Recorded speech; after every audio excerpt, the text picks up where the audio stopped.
cosa c'è di così particolare in un'overture? Beh, sicuramente è una specie di trailer, di anticipazione della trama, di quello che sarà. Quindi già ascoltandola ci possiamo fare un'idea su quello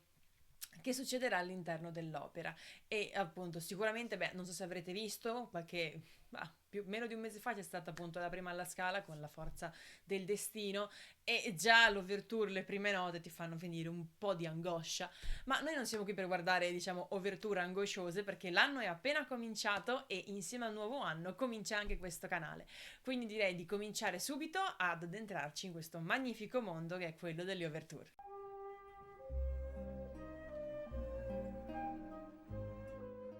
Prima di cominciare con l'argomento di oggi, però, mi presento, io mi chiamo Lara e questa è Opera Care. È un progetto in cui vorrei creare un dialogo tra voi e me per quanto riguarda appunto il mondo dell'opera. L'idea è quella di proporvi degli argomenti di conversazione che possono essere appunto riguardanti un allestimento, riguardanti dei cantanti, riguardanti la trama o i personaggi di un'opera o semplicemente il mondo che ruota attorno all'opera e possiamo trovare degli spunti appunto per una riflessione. Io vi proporrò il mio punto di vista e poi vi aspetto qua sotto nei commenti o su Instagram per farmi sapere invece voi che cosa ne pensate. Sono laureata in canto lirico e in scienze dell'educazione, mi piace moltissimo la pedagogia, naturalmente, la filosofia, l'opera, anche troppo per il mio portafogli.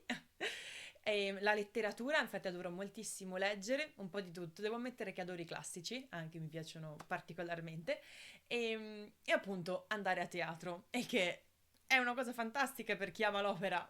meno se devi spendere un botto per andarci. No, non perché costi tanto in realtà, perché con gli sconti Under 30 ne parleremo, ci sono delle belle offerte, il problema è la quantità che vuoi andarne a vedere, ma nessuno è perfetto, no? Allora, primo video, primo argomento, naturalmente appunto volevo parlare dell'ouverture. Come si apre il canale, si apre anche l'opera. Adesso non per fare parallelismi eccessivamente elevati, però è nel senso di cominciare qualcosa e cominciare anche dall'altra parte. E poi con il nuovo anno, se questo non è il periodo di buoni propositi per cominciare qualcosa, non so davvero quale possa essere il momento migliore per dei buoni propositi.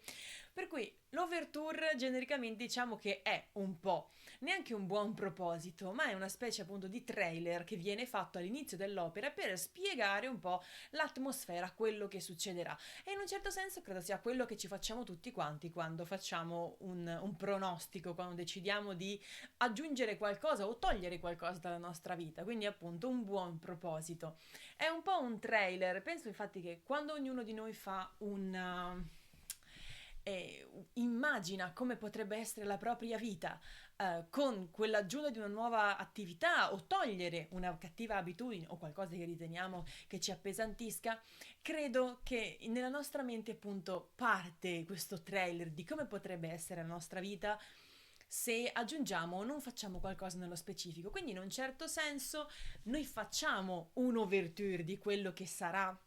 il nostro futuro. Per cui mi sembrava veramente un tema super calzante discutere un attimo di questo momento dell'opera, secondo me anche un po' bistrattato, perché alcuni in realtà quando si guarda tipo anche l'opera su internet, su YouTube, la si skippa completamente per dare inizio subito alla parte con i cantanti.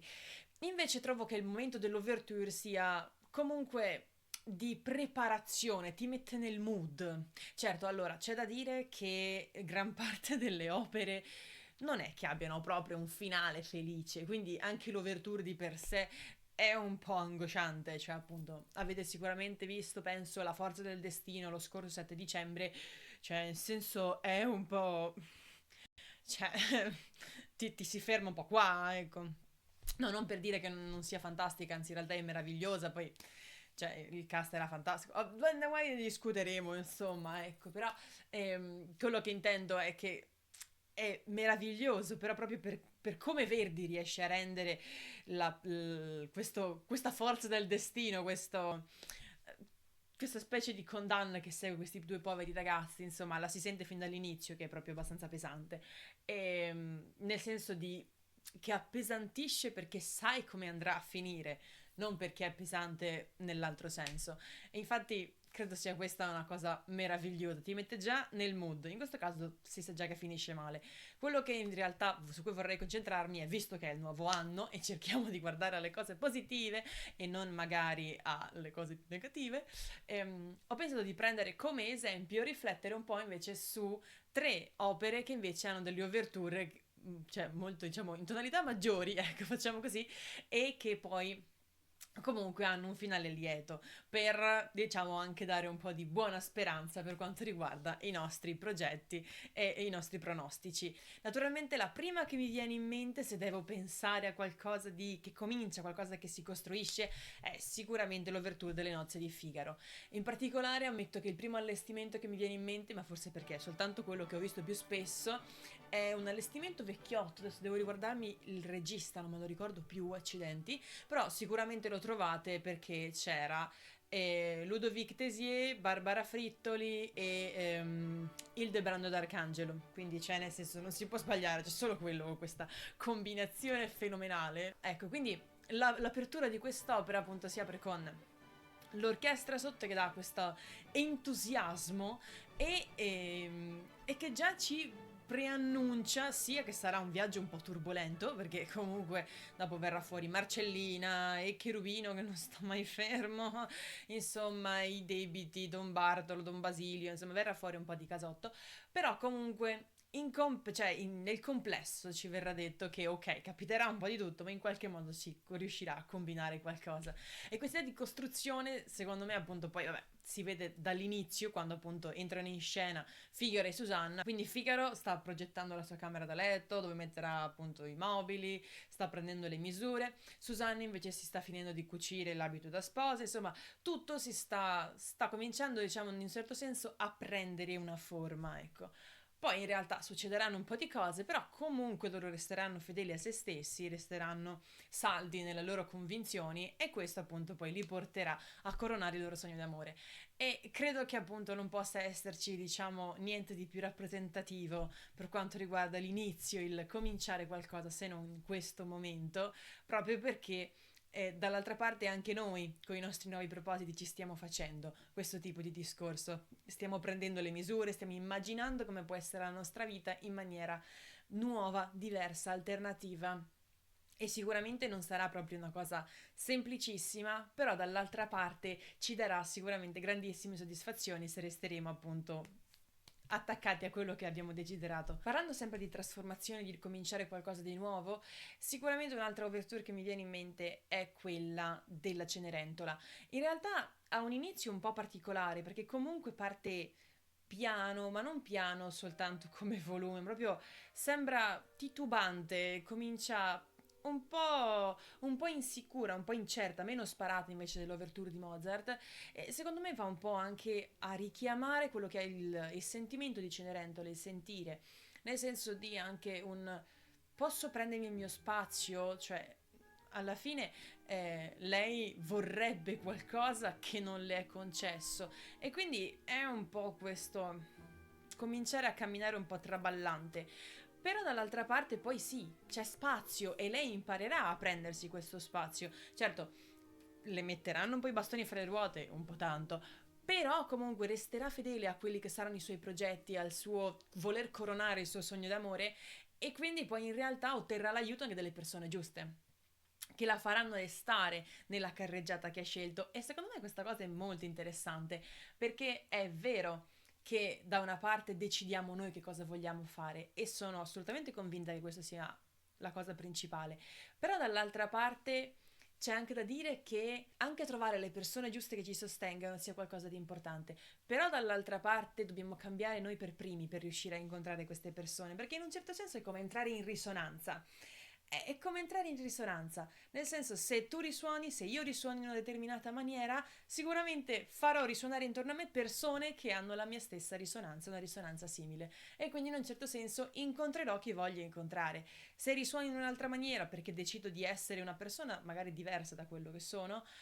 naturalmente incontrerò altri tipi di persone che risuoneranno a quel tipo, stesso tipo di vibrazione. Quindi ecco, Cenerentola secondo me dovrà anche appunto imparare a darsi il permesso di essere la persona che è e di anche desiderare quello che vuole. È una cosa veramente, secondo me, veramente straordinaria. Il personaggio di Cenerentola mi incuriosisce moltissimo in questo senso. È particolarmente tridimensionale, ecco, e la cosa che adoro di più in realtà è che non c'è la fata nella Cenerentola di Rossini, non c'è. E secondo me è ancora più bello perché se in un mondo come il nostro, che è disincantato, in cui, cioè, se non ce l'ha detto uno scienziato oppure se non è qualcosa di provato, appunto non ci sembra vero, non ci crediamo. E attaccarsi alla magia per cambiare la propria vita in realtà credo sia, sì, magari da una parte è suggestivo, ci sta, però dall'altra parte un po' ci sembra che tolga il potere di cambiare la vita a noi stessi, perché diciamo, vabbè, servirebbe la magia. E invece no, cioè nel senso, basta anche mettersi in contatto con noi stessi, capire che cosa vogliamo, capire che persone siamo e anche prenderci la libertà di essere le persone che siamo. Non so, la trovo veramente una cosa magnifica. E finendo il nostro discorso sempre sulle ouverture, c'è anche un'altra opera che mi viene in mente per quanto riguarda i cambiamenti, e appunto è quella del Don Pasquale. Il Don Pasquale secondo me è l'opera meglio architettata che si sia mai vista, almeno quelle con il lieto fine, però è un'opera veramente che secondo me è perfetta per Capodanno, perché ti dà già l'idea del appunto il buon proposito, nel caso della missione da raggiungere e della programmazione quasi, non so, scientifica, quasi matematica per arrivare a quel tipo di obiettivo. Ecco, io sono molto, in questo senso, sono molto fatta così. Se devo raggiungere un obiettivo, mi faccio la programmazione anche ora per ora, dalle 8 alle 9 faccio questo, dalle 10 alle 12 faccio questo, per organizzare e incastrare tutto il mio tempo per riuscire ad arrivare verso l'obiettivo che mi interessa. E anche qui da una parte sembra tutto un po' perdersi, anche la- l'ouverture è abbastanza caotica, dei grandissimi cambi di tempo, anche degli sbalzi di dinamica, però ecco, secondo me c'è un punto dell'ouverture che mi colpisce veramente sempre moltissimo, che è l'assolo che ha il violoncello e seguito poi dal corno. È una cosa veramente che mi sciolgo ogni volta, ma perché in un certo senso è, se da una parte, anche poi l'opera lo si vede, è tutto un turbinio di adesso facciamo questo, di progetti, di sgambetti reciproci, insomma, in realtà poi quando arriva questo momento e l'ouverture te lo anticipa, cioè ti ricordi perché lo fai, perché stai facendo tutto questo. C'è questo momento di riflessione che poi in mezzo al casino anche dell'opera lo ritroviamo solamente alla fine quando si rincontrano, oddio, Norina ed Ernesto, stavo per dire Adina, invece no, Norina ed Ernesto, ed è il perché hanno fatto tutto questo e c'è quella dolcezza nel sogno, sì, nel loro sogno, che hanno fatto tutto, diciamo, hanno fatto il diavolo a quattro per riuscire a coronare i loro sogni, a portare a termine quello che era il loro obiettivo, che secondo me è importante anche farci caso a questa cosa, perché quando si parte con un progetto, quando si parte con un'iniziativa, è sempre importante poi ricordarsi perché lo si fa, cioè deve essere qualcosa che ci fa stare bene, qualcosa di positivo, perché altrimenti si rischia un po' di correre così forte per andare verso il proprio obiettivo che poi diventa una spirale che un po' ci inghiotte di nuovo e, e finiamo con cioè il perdere il divertimento, il perdere la bellezza di quello che stiamo facendo e perché abbiamo deciso di farlo. Quindi questo momento del Don Pasquale, questo assolo di violoncello che poi comunque è l'aria che poi canterà appunto Ernesto alla fine dell'opera, è quel momento di pausa in mezzo a tutta la confusione che si è creata proprio per dire adesso mi prendo un momento per me, ma cioè non perché non sia convinto di quello che ho deciso di fare, ma perché voglio ricordarmi perché ho deciso di farlo e un po' anche ricaricare le batterie per poi continuare ad andare dove ho deciso di andare. E secondo me è qualcosa di, non so, particolarmente veramente bello perché da una parte sento che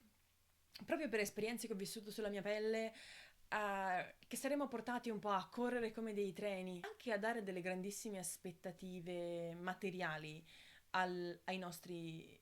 sogni, ai nostri progetti, cioè lo si fa perché bisogna ottenere qualcosa, non perché